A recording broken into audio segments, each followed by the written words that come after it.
क्या Israel Iran पे attack करेगा? क्या ये दुनिया थर्ड वर्ल्ड वॉर की तरफ जा रही है? आज इजराइल पे अटैक होके 3-4 दिन हो चुके हैं। ऐसी क्या तैयारी इजराइल कर रहा है कि इतना टाइम इजराइल ले रहा है? इजराइल और ईरान का युद्ध शुरू हो जाता है तो इसका दुनिया पे और इंडियन इकोनॉमी पे क्या फर्क पड़ेगा, चलिए देखते हैं आज के एपिसोड। जैसे कि सारे न्यूज़पेपर की ब्रेकिंग न्यूज़ बनी हुई है, ईरान ने ऑलरेडी इजराइल पे 14 तारीख को मॉर्निंग में ड्रोन्स और मिसाइल से अटैक कर दिया था और उसी दिन उन्होंने अटैक खत्म होने का भी कंफर्मेशन दे दिया था। उस दिन ईरान ने तकरीबन 200 ड्रोन और मिसाइल से इजराइल पे अटैक किया था।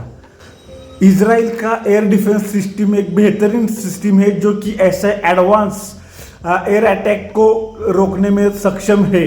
फिर भी मतलब उस दिन ईरान की तरफ से तकरीबन 200-300 ड्रोन और मिसाइल दागे गए थे। उसमें से मैक्सिमम ड्रोन और मिसाइल्स इजराइल की तरफ से डिटेक्ट करके हवा में ही इंटरसेप्ट किए गए हैं।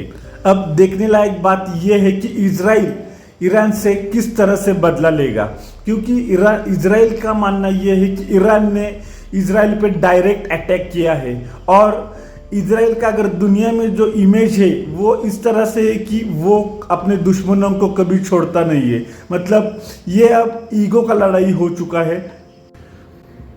फिलहाल अमेरिका और इंडिया इलेक्शन मोड में है और अगर इजराइल इसी टाइम पे या फिर ईरान भी युद्ध की घोषणा करता है तो ये दोनों देशों के लिए एक पैनिक सिचुएशन हो सकता है, क्योंकि अगर युद्ध लड़ाई शुरू हो जाती है तो उसका सबसे बड़ा असर होगा ऑयल सप्लाई पे और अगर ऑयल सप्लाई अफेक्टेड हो जाता है तो महंगाई आसमान छूने वाली। और ईरान का मानना यह है कि इजराइल ने जो सीरिया में ईरानी एम्बेसी पे अटैक किया था उसी का बदला उन्होंने। अगर ऑयल सप्लाई कम हो जाता है तो महंगाई आसमान छूने वाली है, चाहे हो इंडिया हो, यूरोप कंट्रीज हो, अमेरिका हो। चीज़ हल्के में लेने वाली चीज़ नहीं है, क्योंकि हमने देखा था यूक्रेन और रशिया के बीच में जो वॉर छिड़ा था उसके बाद सारे बाकी के देशों पे क्या आफत आई थी।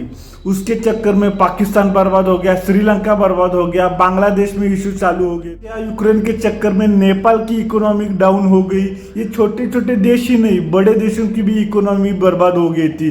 ब्रिटेन की इकोनॉमी डाउन हो गई थी। उसके बाद ऋषि सुनक यूक्रेन के इससे निकल ही रहे थे कि तब तक अब और एक वॉर फ्रंट शुरू हो गया है।